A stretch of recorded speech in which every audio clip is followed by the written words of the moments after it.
Ladies and gentlemen, I present to you, Warframe's brain-dead enemies. These are the types of enemies that dropped their brain on the ground and stepped on it, that they even tried reloading their melee stick weapon. How dumb is that? Well, it's not their fault anyway, as they are just following orders from their masters. This was not caused by low enemy brain cells. The culprit behind this is the trickster Loki. One thing is for sure, when you combine a broken ability with another broken ability, it will create a broken synergy. I call upon the nerf callers. But jokes aside, this may seem to be a fun meme build, but it works for our resident trickster. Before we proceed further, let us thank our sponsor for this video, Raid Shadow Legends. Now I know you guys love a game which offers power fantasy, good storyline, challenges, epic loot, and upgrading from zero to godlike characters, and I'm 100% sure that you will love this game, which is Raid Shadow Legends. It got a mixed bag of everything. It has a good storyline, plenty of champions which you can collect and upgrade, challenging bosses that drop epic loot, and it even has competitive plays to satisfy your craving to be the best among the beast. The best part is, you'll have a chance to compete against millions of players every day through its real-time tournament feature, and you can do all these while hanging out on your couch relaxing. One thing that I like about this game is its reward system. Everything you do, ranging from playing campaigns or dungeons, to just simply logging in and staying for a couple of hours, rewards you with something to make your character stronger and help you take out strong endgame bosses, which holds legendary loot that is waiting for you to discover. Also,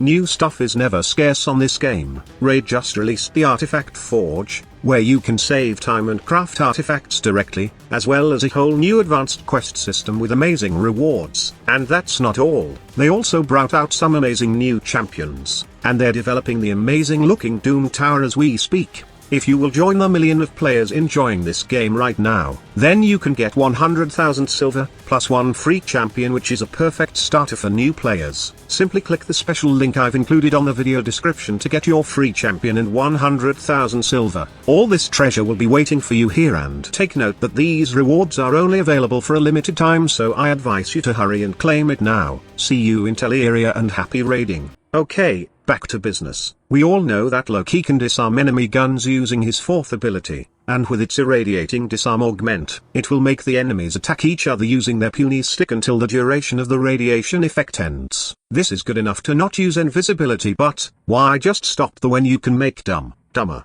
So what we will do is use Messer's Shooting Gallery and place it on switch teleport. Cast Shooting Gallery, then cast your fourth ability, and you'll see enemies stupidly banging their stick. Like I've said, it may be a fun meme build, but it actually works wonders in endgame levels. In fact, it will be possible to not use invisibility just using this simple trick. Just be careful of those pesky nullifiers though. Okay, now let's get into the build section. The build is pretty simple. It's a combination of high range, then some efficiency, along with both muzzle flash and irradiating disarm augments. This augment isn't necessary, since we will be using a weapon which can also spread radiation easily. However, just for the memes, it would be a fun augment to use if you want all enemies in the map smacking each other then suddenly stopped and smashing their stick. Muzzle flash is also a personal preference, but it's actually great since the blind is global and you can take advantage of the stealth damage multiplier while using this setup. Now let's proceed with some weapons for this build.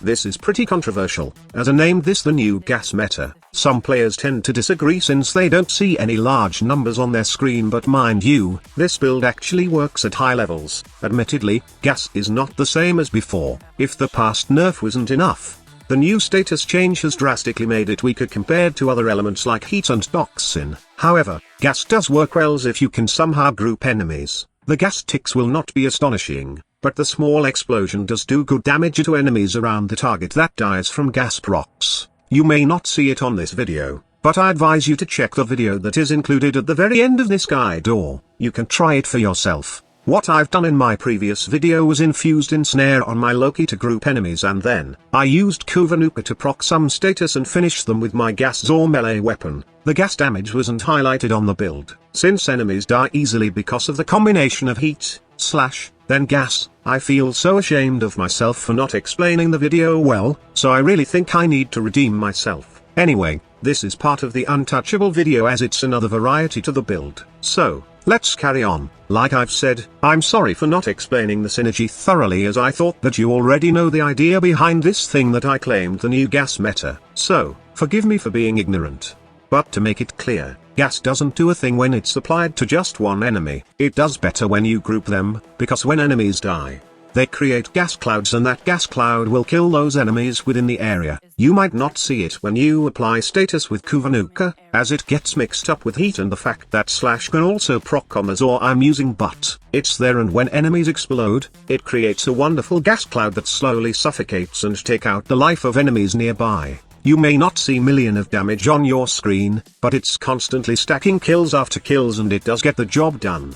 If you are still not convinced, then I advise that you try it out for yourself. Here's my Zor combination, then my Zor build. Take note that lasting sting is a must, since you want those gas clouds to be active for a long time. It does allow heat to linger and damage enemies, and it helps keep viral on enemies for a long time also, which you can then use to stack lots of bonus damage. For Kuvanuka, it's a combination of heat and corrosive, but you can actually change these element combinations depending on the faction you are facing. Now, in my previous build, I did add primed quick draw, but someone suggested that I should go with eject magazine, as it gets rid of the downtime of Kuvanuka spreading status. It works like a charm, and thank you to the person who suggested this. Honestly, I never knew this mod exist until you comment on my previous video. That's the truth. I still have things to learn even after years of playing Warframe, so that's it. Pick your poison. Either go with muzzle flash build and make enemies dumber, or go with ensnare and try it this status madness combo. By the way, before you leave,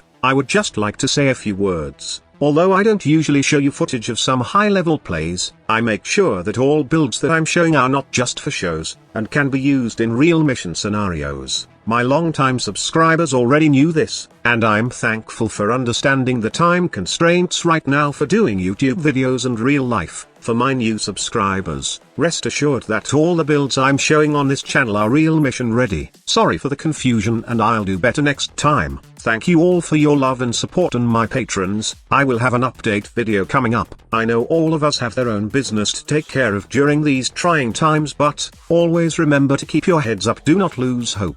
Stay safe, everyone. God bless you all. I'm signing off. This is the future. Human error.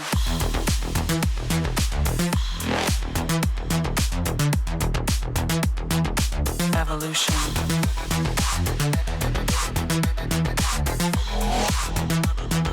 This is the future.